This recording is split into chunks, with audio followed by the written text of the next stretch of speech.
and we discuss about the types, basic concept of what is the meaning of column, and the basic types of columns based on the reinforcement, then based on loading, and based on slenderness ratio.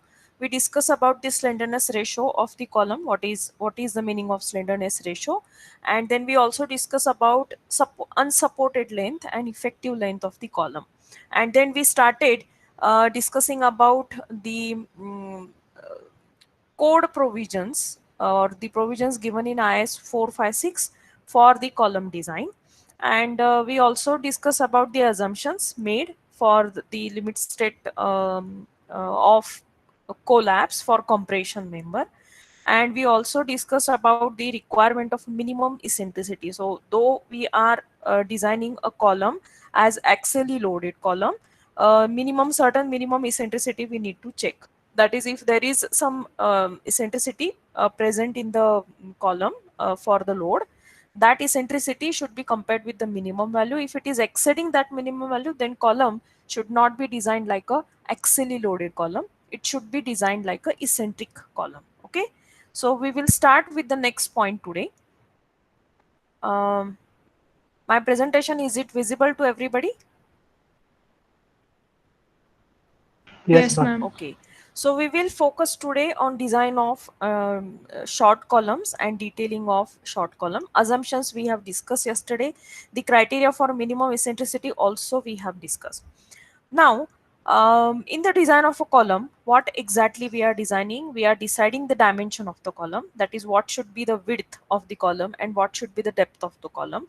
And along with the dimension, we have to decide how much reinforcement we need to provide.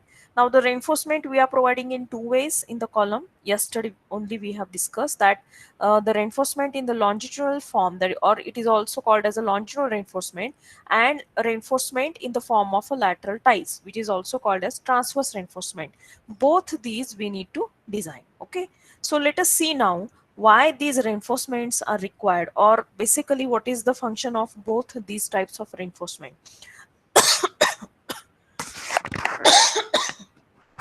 Sorry. Longitudinal reinforcement is basically provided in the column to assist the concrete in resisting compression. Though we say that concrete is best in resisting the compression, in the column besides the concrete we definitely provide the reinforcement, and the major function of this reinforcement is actually to impart ductility to the column. But besides that, it also assists the concrete in resisting the compressive load. It also resists tension if developed. Most of the time, when the column is subjected to horizontal loads or lateral loads, maybe due to the wind effect, or maybe due to the earthquake, or maybe due to some accidental horizontal load, the column may bend in any one direction, and because of that, the tension will be developed in the column. So, to resist this tension, the longitudinal reinforcement take part in resisting this tension. It also reduces the effect of creep and shrinkage of the concrete. It also prevents sudden collapse. Rather, the basic function is to impart the ductility, and because of the ductility, the column will not collapse suddenly if we are providing a sufficient longitudinal reinforcement. Even though the concrete starts crushing, the column will not collapse suddenly because of the presence of longitudinal reinforcement. And the another important function is it also holds the transverse reinforcement. The transverse reinforcement we need to provide to hold these longitudinal reinforcement, and in other turn the longitudinal reinforcement also holds the transverse reinforcement, or the lateral ties are tied to the longitudinal reinforcement itself. If you imagine the beam section, the stirrups are tied to the main reinforcement. In the same fashion, we are tying the lateral ties to the longitudinal reinforcement. Okay, now there are certain specifications given by IS 456 for designing the longitudinal reinforcement, like what should be the minimum diameter of the reinforcing bar, what should be the minimum area of the reinforcing bar, what should be the minimum number of bars in the column, and what should be the spacing. All these specifications are already given in IS 456. So as compared to the design of beam, design of column is little bit easy because all these already there, we have to provide at least minimum if we are not designing it or if we don't understand the design concept. So I will quickly go to the IS code now, page number 48. Everybody are, all of you are requested to open page number 48 of IS 456. I hope the IS code is visible to you. Yes, ma'am. Okay. So let us come to the clause 26.5.3 columns. In that, the first part gives the details about or specification related to longitudinal reinforcement. So what is the first specification? That the cross-sectional area of longitudinal reinforcement shall not be less than 0.8% nor more than 6% of the gross cross-sectional area of the column. So D and B, if these are the lateral dimension of the column, 0.8% of D into B. Okay, that is the minimum reinforcement required, longitudinal reinforcement, and the maximum reinforcement is limited to 6% of D into B. Now, there is a small note given here that the use of 6% reinforcement may involve practical difficulties in placing and compacting of concrete. 6% if we are providing maximum, then there will be too much amount of reinforcement in the column, and it may develop the practical difficulty of erecting the reinforcement in a given size of the column. And it also create a problem in compacting the concrete, because the concrete, we normally, if you have observed, if you have visited any construction site of RC structure, the formwork is erected, the reinforcement is erected first, then the formwork is prodded, and then at the end the concrete is poured. So compaction of concrete may create a problem if we are providing too much, that is maximum amount of reinforcement. Hence the lower percentage is always recommended, where bars from the columns below have to be lapped um, with what is given there, not clear to me.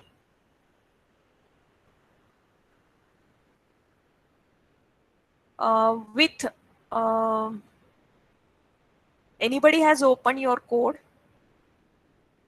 Whatever is written here, I am not able to Yes, read it. ma'am. With what is written there? With Uh, those in the column under okay. consideration. Yeah, with those in the column under consideration, the percentage of steel shall usually not exceed 4%. So though it is mentioned here 6%, normally the practical, by considering the practical difficulties, this percentage is considered as 4%.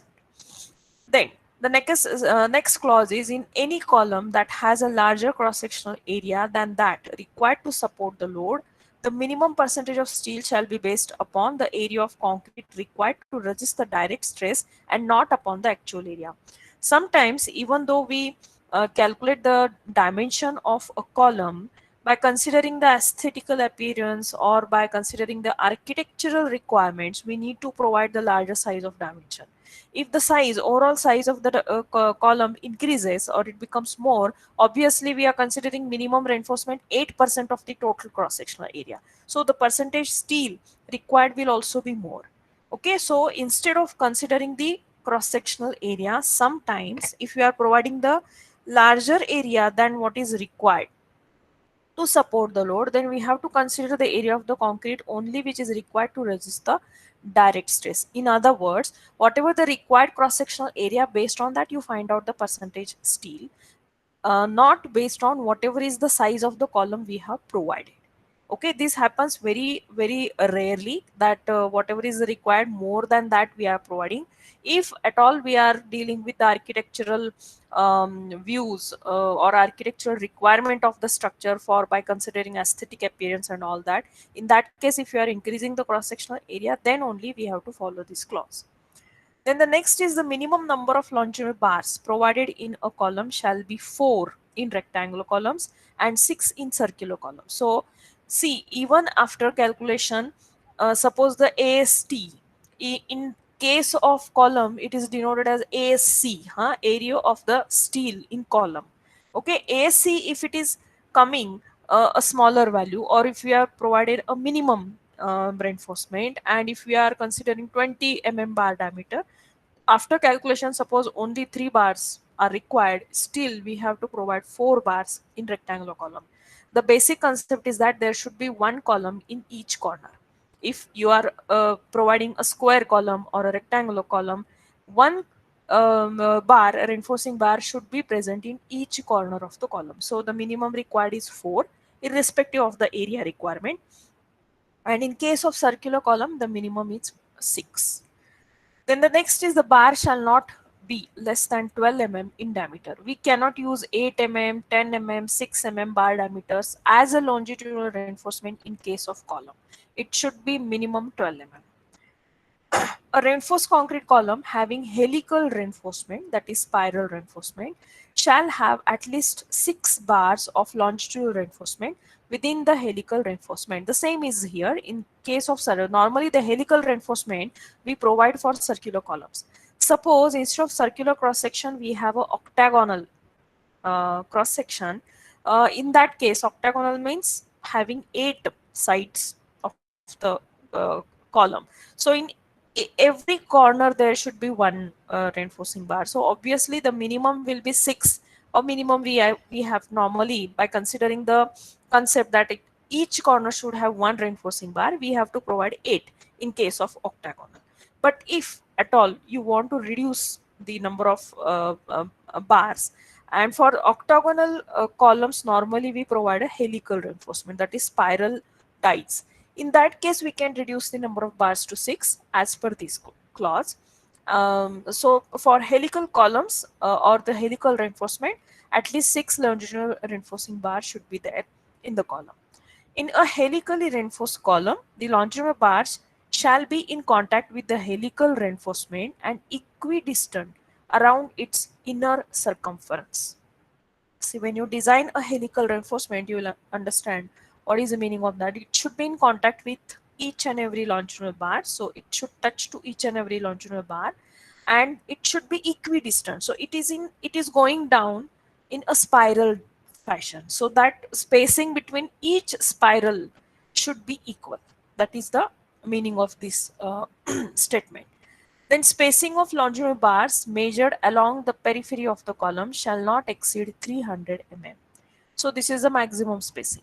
More than 300 mm spacing cannot be provided for longitudinal bars. In case of pedestals, in which the longitudinal reinforcement is not taken in account in strength calculations, nominal longitudinal reinforcement not less than 0.15% of cross-sectional area shall be provided. We are not designing pedestals, so I will not focus more on this. What is pedestal? Pedestal is actually a compression member, the effective length of which does not exceed 3 times the least lateral diameter. So this is about the details of longitudinal reinforcement. So when you design the longitudinal reinforcement, you have to follow all these specification, and according to these requirements, you have to provide the reinforcement in the column. Now the next is transverse reinforcement. Okay, transverse reinforcement means the reinforcement which we are providing in the form of a ties, either a lateral tie or a spiral reinforcement. Okay, so the basic function of this reinforcement is to prevent buckling of longitudinal bars. See, the bars are vertical now. Longitudinal bars are vertical, and the load is acting on these bars in the form of a compression. So because of the excessive compressive load, these bars may buckle. So to avoid this buckling, the lateral ties or transverse reinforcement is provided. So that is the major function of transverse reinforcement, that it prevents buckling of the longitudinal bars. It also confines the concrete because we are tying all the longitudinal bars together. The inner core of the concrete inside the longitudinal bars will get confined properly. Okay, so providing the confinement of the concrete, or to confine the concrete, is the another function of transverse reinforcement. It also resists the transverse shear. If a column is subjected to bending, there will be small amount of shear also, so that shearing will also be resisted by this transverse reinforcement. It prevents the sudden collapse. Obviously it is steel, so it will again improve the ductility of a column, and it prevents the sudden collapse, and it holds the longitudinal reinforcement. So longitudinal reinforcement will not be able to move in from its position if we are providing the transverse reinforcement. So these are the major function of transverse reinforcement. Again, in IS 456, the specifications related to transverse reinforcement are given. So let us go to that point now. Mm, transverse reinforcement. Okay, then it is given on next page, that is page number 49, clause 26.5.3.2.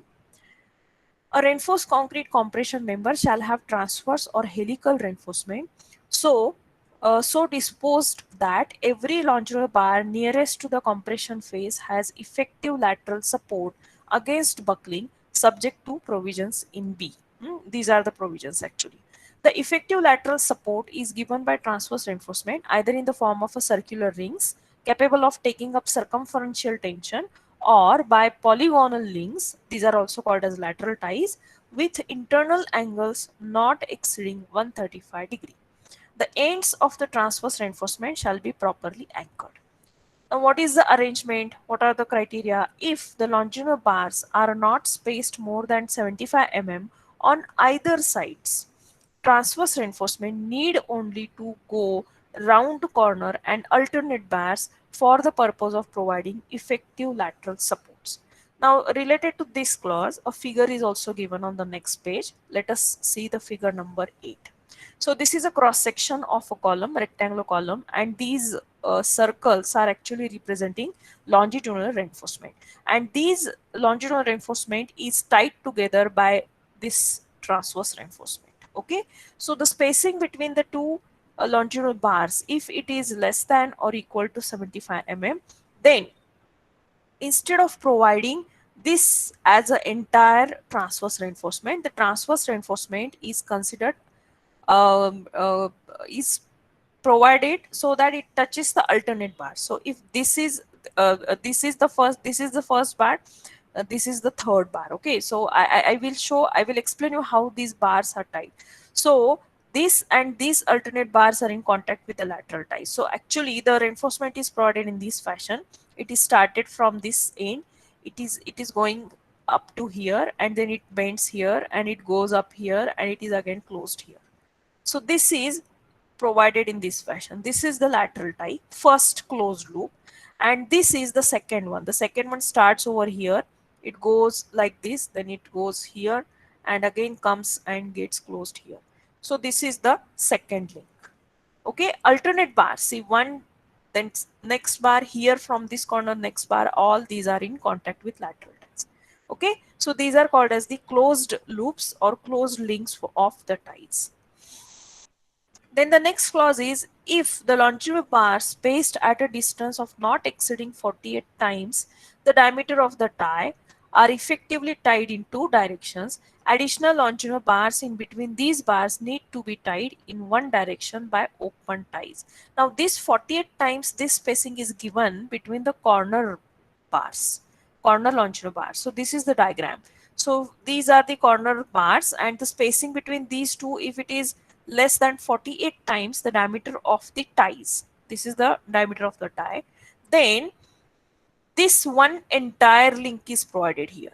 See in this example how the link is provided, it is uh, considered touching to the alternate bars. Here we are not considering about the alternate bar, the entire one ring. See it has started over here and it has went like this and completed here. So this external link is a one link, and for interior longitudinal bar, a open link is provided. So it moves simply from one bar to the another bar like this. So this is one open link, this is second open link, and this is the closed link. Okay, this is provided, this arrangement is provided only when the spacing between the corner bars is less than 48 times the diameter of the lateral ties. Okay, then the next clause is where the longitudinal reinforcing bars in a compression member are placed in more than one row, effective lateral support to the longitudinal bars in the inner rows may be assumed to have been provided if transverse reinforcement is provided for the outermost row in accordance with 26532. It means as per this clause, or whatever is the first and second we have gone through, and no bar of the inner row is closer to the nearest compression face than 3 times the diameter of the largest bar in the inner row. So let us see figure 10. This is the figure 10. So this is one external this is the one external closed limb, and this is the another. Again alternate bars are in contact. So this is the first link and this is the second link. And what is the criteria? That the spacing between the inner bar and the compression phase, it should not be less than 3 times the diameter of the largest bar. No, it should not, no bar inner rows is closer to the, so this distance should be greater than 3 times. So by considering this, accordingly we have to decide the cover to the reinforcement. Okay, so this is also inner bar from this face, this is also the inner bar from this face. So all these bars corresponding to their faces are considered by providing this much distance. So the distance of the, or the location of the inner bar from the face of the column should be more than 3 times the diameter of the longitudinal bar, the largest bar. Now we may go to the combination of having different bar diameters. So we might have used 16 bar and 20 So outer are 20 inner are 16. In this fashion, the combinations are done to achieve the economy. But if we have provided all the bar diameters of same diameter, then the largest one, sorry, if it is different, then the largest bar diameter is to be considered. Okay. Then the last one, where the longitudinal bars in a compression member are grouped and each group adequately tied with transverse reinforcement in accordance with 26532, the transverse reinforcement for the compression member as a whole may be provided on the assumption that each group is a single longitudinal bar for purpose of determining the pitch and diameter of the transverse reinforcement in accordance with this clause. The diameter of such transverse reinforcement need not, however, exceed 20 mm. Now there is a limitation for diameter of the transverse reinforcement bar in this case. So this is the diagram. Suppose the bars are provided in each corner in the fashion of a group. So this each group is considered as a individual longitudinal bar. Though there are 4 bars in group, it is considered as one bar, and these 4 bars are tied together by one link. This is the another link, this is third link, fourth link, and then these 4 bars or the 4 groups are identified as 4 longitudinal bars, and one outer tie is also provided. Okay, so individual group of 4 bars are tied together, and then the entire 4 groups are also tied by a transverse reinforcement. Now in this case, the diameter of the transverse reinforcement should not be more than 20 mm. Okay, so these are the various arrangements for transverse reinforcement, and the criteria for the dimensions are also given here. What should be the pitch, that is the spacing between 2 lateral ties, and or the helical reinforcement, and what should be the diameter of the lateral ties. So this is given here. Now the pitch, that is the spacing, the pitch of transverse reinforcement shall be not more than the least of the following distances. First, the least lateral dimension of the compression member.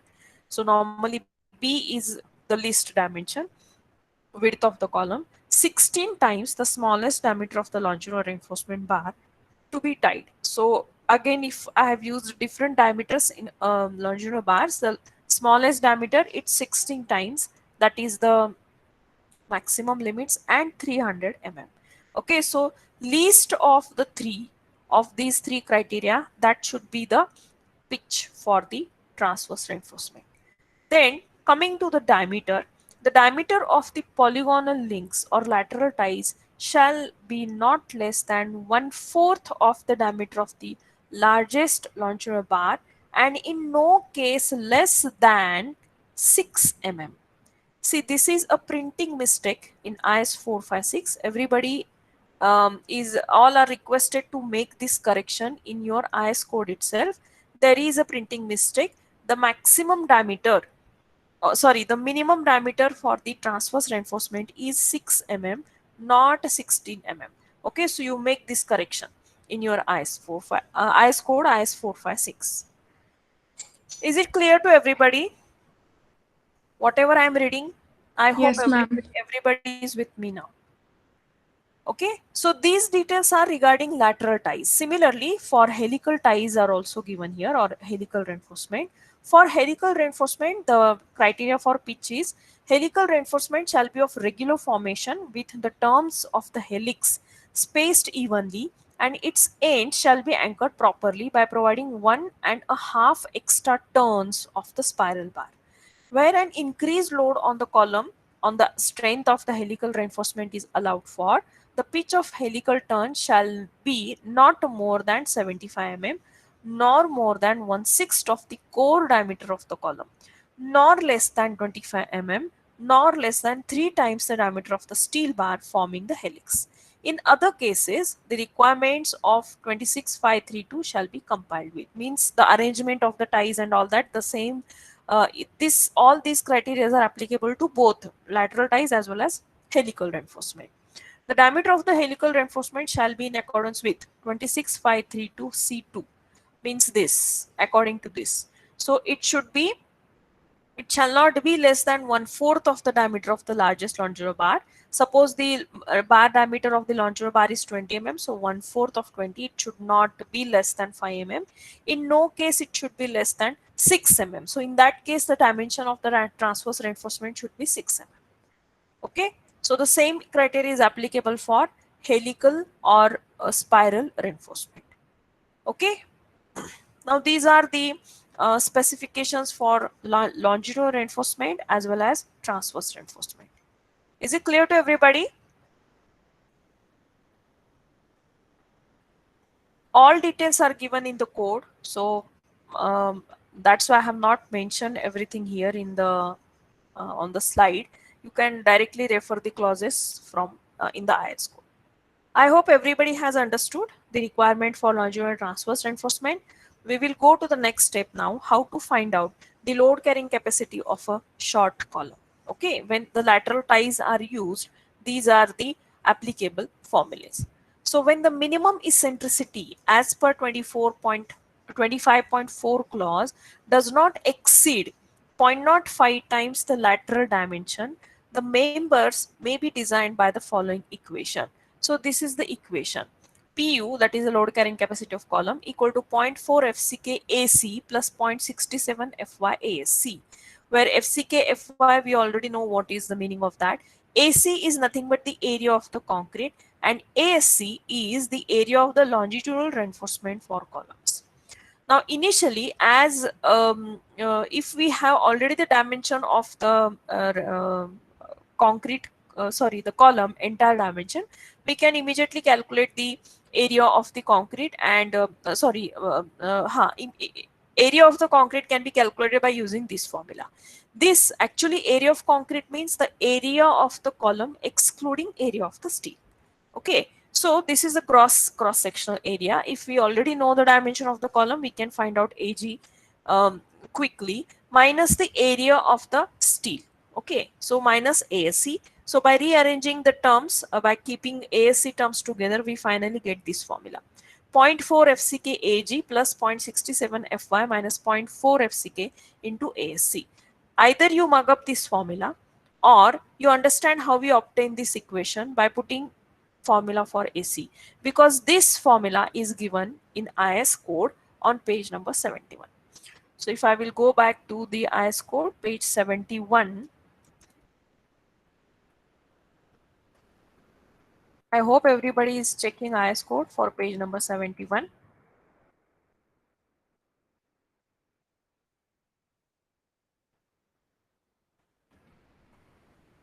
So on page number 71, this is the formula: short axially loaded columns in compression 39.3. The member shall be designed by considering the assumptions and the minimum eccentricity. When the minimum eccentricity as per 25.4 clause does not exceed 0.05 times the lateral dimension, the member may be designed by using this formula. If it exceeds, it means the column is not axially loaded column. It is eccentrically loaded column, and it should be designed like a eccentrically loaded column. Okay, so this is the formula. You can see here AC and ASC terms are given, so you can put AC as AG minus ASC and simplify the terms to get this final equation. Okay, so this is regarding the load carrying capacity of a column, and this is for lateral ties. And for helical reinforcement, there are some other clauses given. The strength of the compression members with helical reinforcement satisfying the requirement as below shall be taken as 1.05 times the strength of similar member with lateral tie. It means whatever the formula we have used here, PU is equal to multiplied by 1.05. That will be the PU for helical reinforced column. Okay. So the same formula we have to use multiplied by 1.05. This term will be there if your column you are providing with helical reinforcement. The ratio of volume of helical reinforcement to the volume of core shall not be less than this term. 0.36 Ag upon Ac minus 1 into bracket FCK divided by Fy. This is the another requirement for helical reinforcement. That is the volume of the ratio of the volume of helical reinforcement to the volume of core should be less than this term. Okay, so this criteria is also needed to be checked in case of helical reinforcement. The same clause you can find out on same page, page number 71 in IS 456. This is the clause. Okay, the strength is increased by 1.05 times, and this is the volume of helical reinforcement and volume of the core. This criteria is given over here. आणि core म्हणजे कोणता part आला? Core means the part which is excluding the cover of the column. Okay, म्हणजे there is some cover to the column, then there will be longitudinal reinforcement, and then there will be the concrete core, the inner core. But normally the core area is considered including the longitudinal reinforcement. So simply suppose if you have provided a circular diameter, suppose the diameter of the column is say 400 mm and cover is provided as say 40 mm. So 400 minus 40 from both the sides. Okay, so 400 is the diameter minus 40 from left hand side, 40 from right hand side. It will give me the area, not area, the diameter of the core.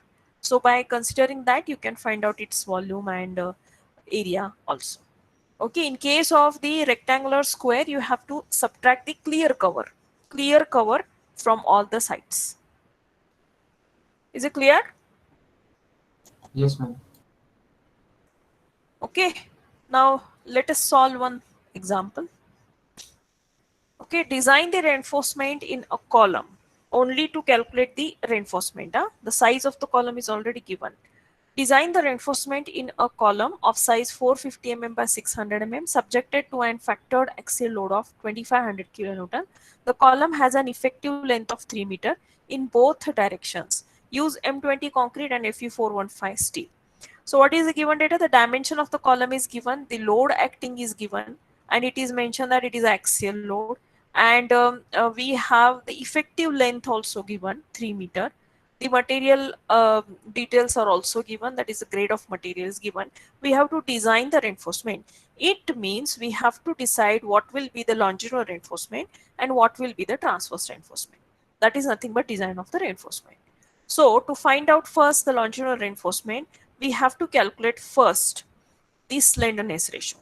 Okay, because we have to check whether the given column is short column or long column.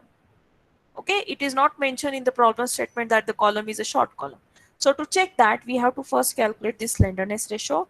The formula for slenderness ratio along x-axis is effective length in x-axis divided by lateral dimension. So LEX upon D, this is the value. The effective length is given as 3000 mm divided by D, that is the depth is 600 mm. So the value is coming as 5. Along Y, LEY, it is given same in both direction, divided by B, 3000 divided by 450, it is coming as 6.67. So both these values are less than 12. So the given column is a short column. Now we have to check against the minimum eccentricity. Though it is mentioned that it is axially loaded, we need to check this. Okay, so find out the minimum eccentricity by the given formula in code. The formula is Lx upon 500 plus D upon 30 or 20, whichever is greater. So after putting the value Lx by 500 and D by 30, Ex minimum is coming as 26 mm.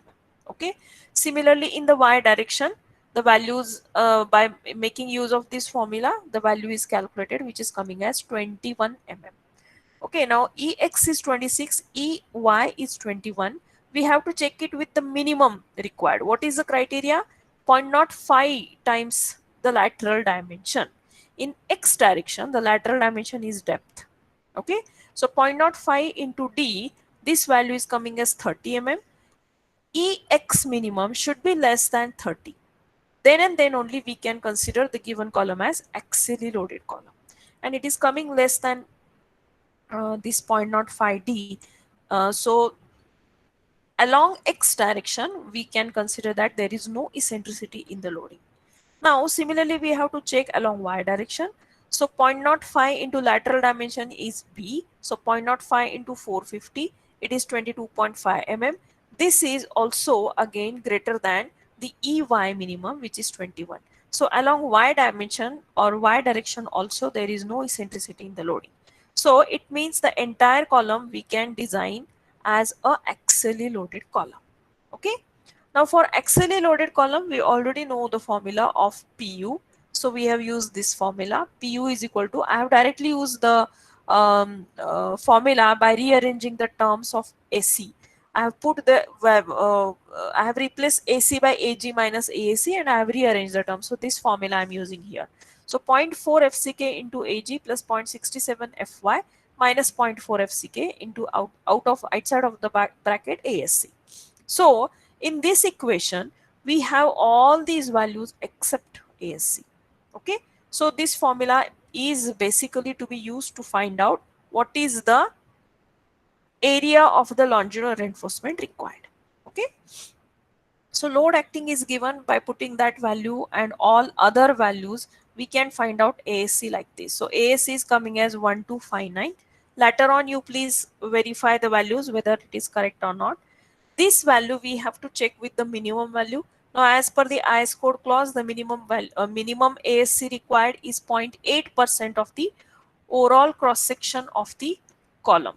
So 0.8% of B into D, this value is coming as 2160 mm square and our ASC value is coming as 1259 mm square. So we have to provide the minimum value only. This value is, sorry, there is a mistake. This value is coming less than, this is not greater than, this value is coming less than ASC. So as per criteria, sorry, as per, I will keep this as it is because this is the criteria. As per the criteria, this value should be greater than ASC minimum. So right now it is not coming. So we have to provide ASC equal to ASC minimum. So ASC is 2160 mm square. Is it clear? Now, this is the total area of the steel. We have to assume the bar diameter. Now, as per the clause, the minimum bar diameter assumed is to be 12 mm. I have assumed 20 mm. Okay. So, just find out the number of bars. What is the area of an individual bar now having a diameter 20 mm? Just tell me the value. Pi d square by 4. 314 by 16.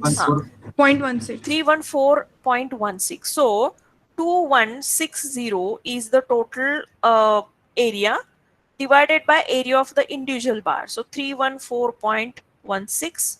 I'm getting total number of bar equal to 6. Now, 6.8. but we have provided 8 numbers. Okay, you can provide 6.87, sorry, 6.87. It means it is coming 7. We never provide odd number of bars in column. Okay, so it should be always an even number because there are 4 corners, so minimum 4. Then if you provide 7, it will be asymmetric. So the reinforcing bars, longitudinal bars are always provided in a symmetric fashion in the cross section of a column. So always go for an even number. That's why the number of bars provided are 8 here. Is it clear, everybody? How we have calculated the longitudinal reinforcement. Now the next is we have to calculate the lateral ties details. Now as per the, yes. Here we don't check over reinforced or under reinforced type of section. No, again no. See here, whatever is the minimum required we have provided here as per the clause. So though there is no question of finding over reinforced. In case of columns, such type of sections are not there, over reinforced and under reinforced. Okay, that is there for beams, not for columns. Okay. Now for lateral ties, again, as per the clauses given in code, the first clause is that it is related with diameter. So diameter must be 1/4 of the largest diameter of longitudinal bar. So diameter of the longitudinal bar we have taken 20. 1/4 of 20 is coming as 5 mm, and in no case the lateral tie should be less than 6 mm. So 5 mm and 6 mm, higher of these two we have to provide. So diameter of the lateral bar or lateral tie is coming as 6 mm. Spacing is again considered by considering this criteria. Lesser of first the least lateral dimension, which is 450 mm, least lateral dimension. Then 16 times the diameter. Diameter is of the longitudinal bar, right? So it is 16 into 20, we are getting 320, and the third one is 300. Lesser of these three is coming as 300 mm. So we have to provide 6 mm diameter lateral ties with center to center spacing of 300 mm. So this is how it will look. So this is the external tie. Now see here, as per the clause, every alternate bar should be in contact with lateral tie. So this bar and this bar, these are in contact, and one more link is also provided here to have a contact with these. Actually, this external lateral tie is also sufficient in this case, but sometimes to have a more confinement, this additional link is also provided. Okay, so this is the cross-sectional view of a column. These bars are nothing but your longitudinal bars, which are placed in this fashion. These are placed equidistant, and this is 450 and 600 dimension of a column, and these are the details of the lateral ties. Okay, is it clear, everybody? Any doubts in this?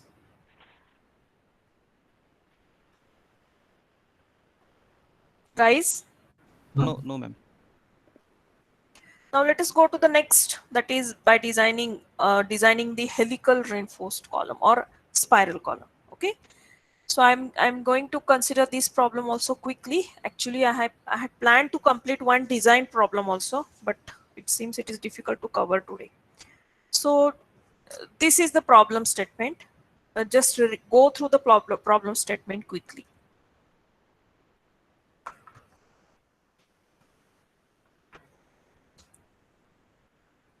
Design the reinforcement in a spiral column of 400 mm diameter, subjected to a factor load of 1500 kilonewton. The column has an unsupported length of 3 meter and is hinged at both ends. Use M25 concrete and Fe415 steel.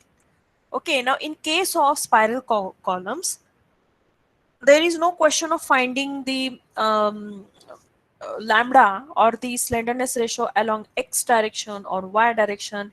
In every direction, the column is having a same dimension.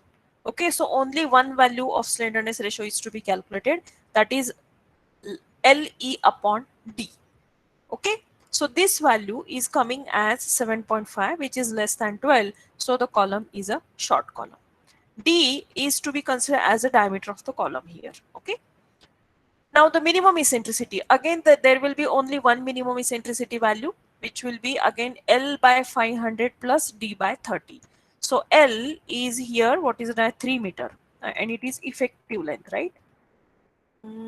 Has an unsupported length of 3 meter and is hinged at both ends. This condition is important. So L is whether it is, if it should be effective length. Now let us find out first the effective length. I forgot to write down that step here. So unsupported length is 3 meter and the column is hinged at both ends. So can you check Annex E given in IS 456, and for this particular condition, what is the effective length? Anybody who is checking? Akshata or Ritik or Omkar? One side hinge, no? One side hinge, no? Both hinges at both ends, na? It is hinged at both ends. Both ends hinged. Shall I open the code now here? That is a better idea. I will open the code and tell me which value I have to use here. This is the code. Ma'am, third one. Third one, yes. So effectively held in position at both ends, but not restrained against rotation. It means both ends are hinged. In this case, see what is the recommended value for effective length? It is 1 L only. Okay, so whatever is the unsupported length, the full length is to be used as effective length. So the value used here is 3 meter again. So because unsupported length is 3 meter, so the effective length is also to be considered as 3 meter or 3000 mm divided by 500 plus D is 400 divided by 30. So after calculation, or do the calculation and tell me what is the value you're getting. 3000 divided by 500 plus 400 divided by 30. 19.33. 19 point. Check again. 19.33. Wait a minute. Huh?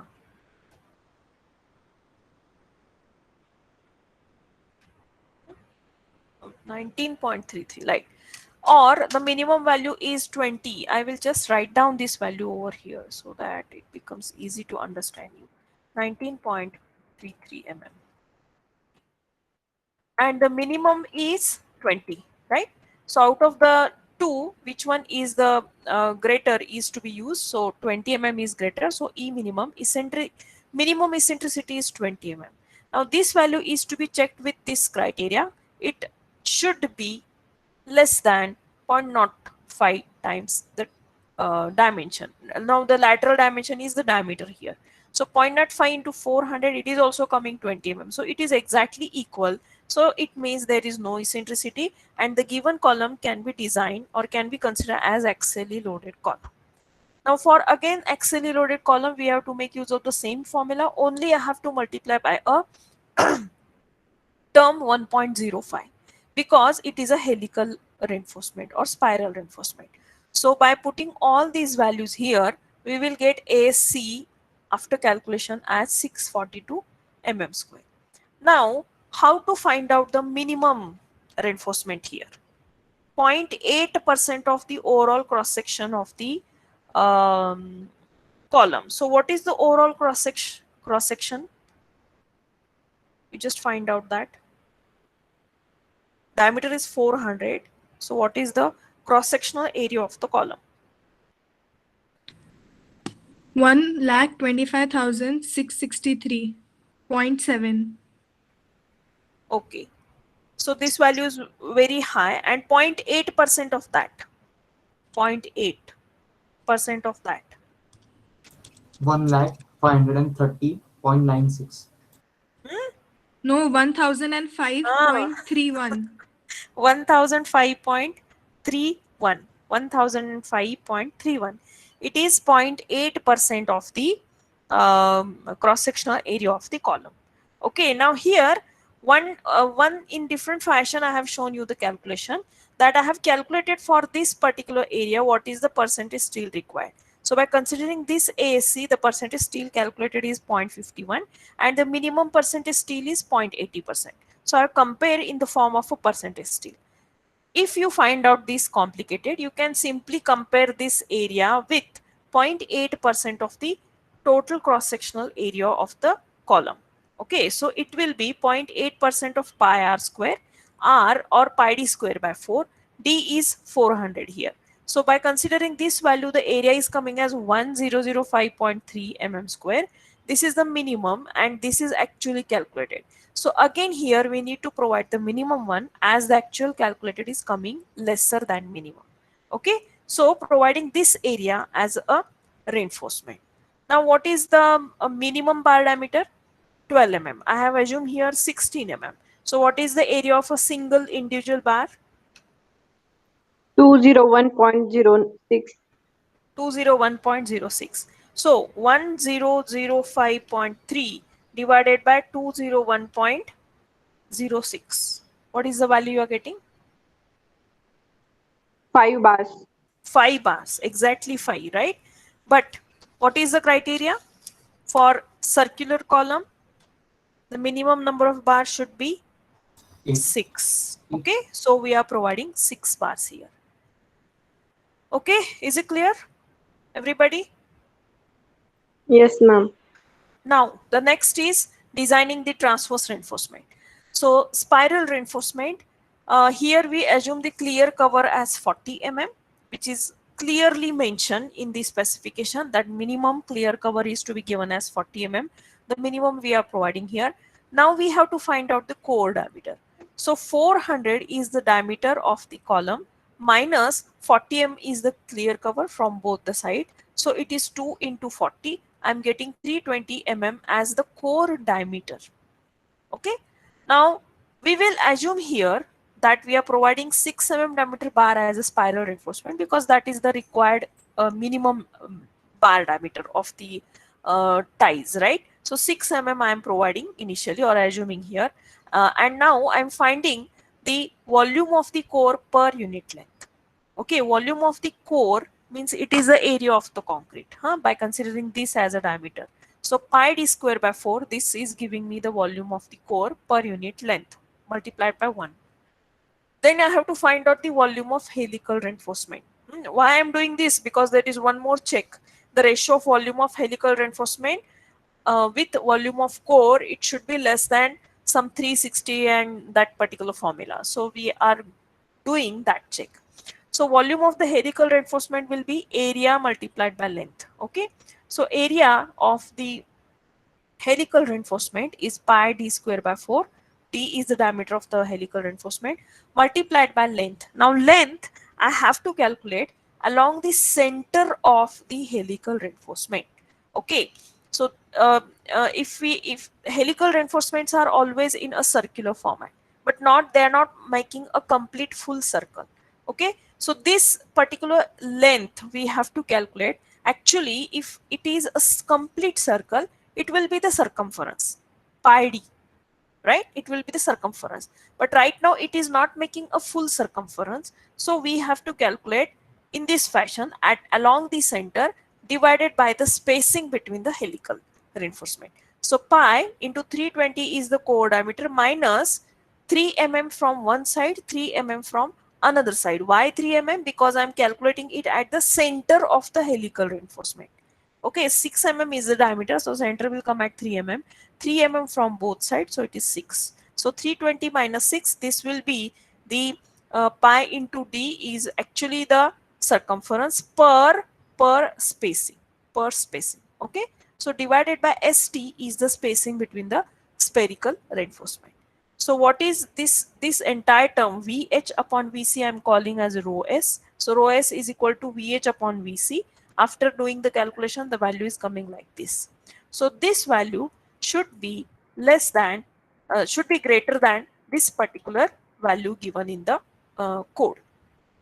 So this is 0.36 into Ag is the gross area. So pi d square by 4 divided by gross area or area of the concrete. So pi core diameter we have already calculated 320 square by 4 minus 1 into bracket FCK upon Fy.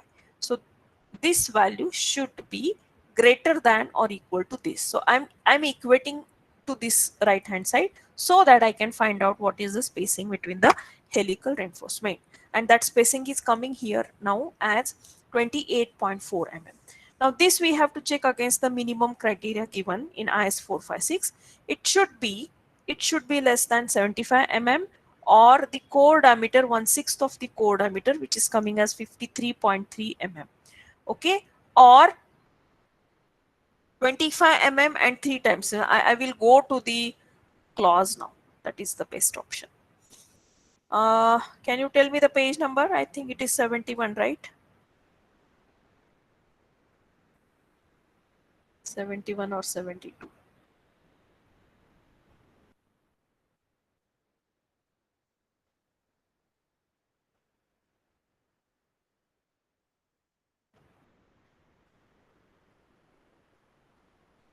Not 71.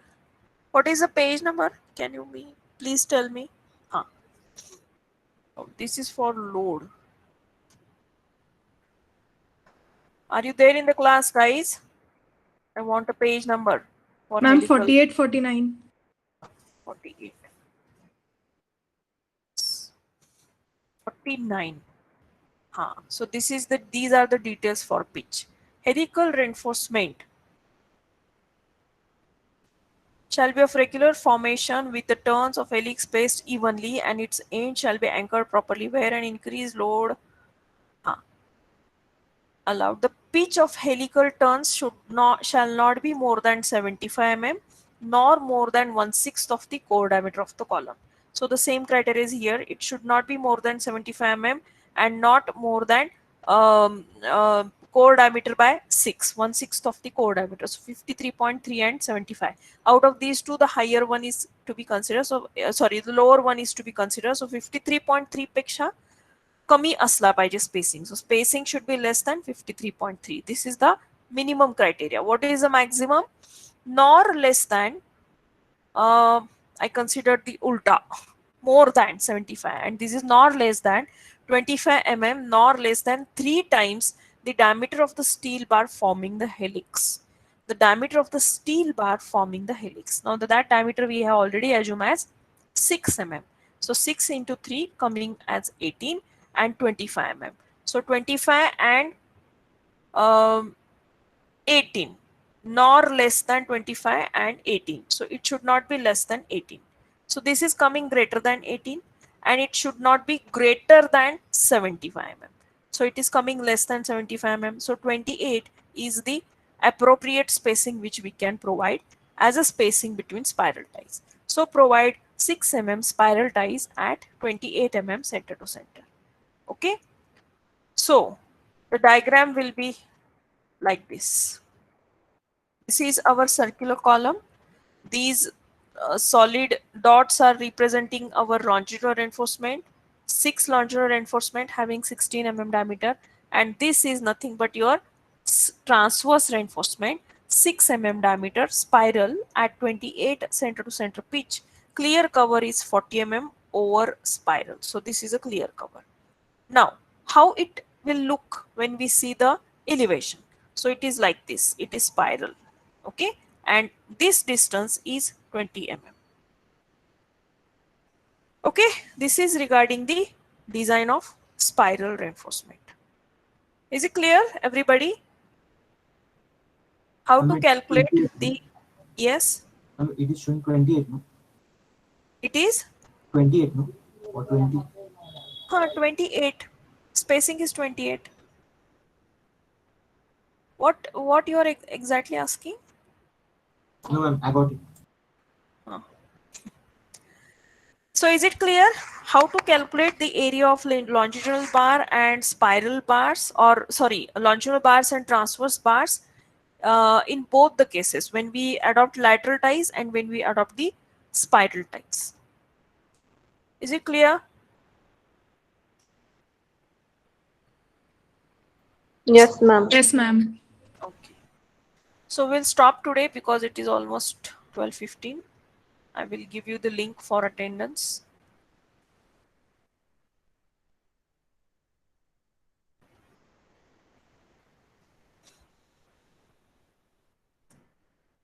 Please give the attendance through the given link.